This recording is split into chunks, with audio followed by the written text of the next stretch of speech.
You're watching Channel 1 and this is Romilo, exploring a self-sufficient and self-reliant lifestyle.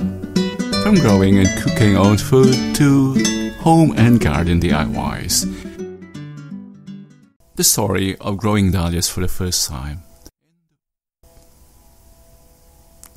It involved lots of learning, hours and hours of YouTube, and television.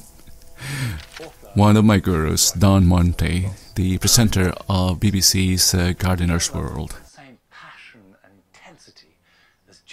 well respected TV presenters on gardening.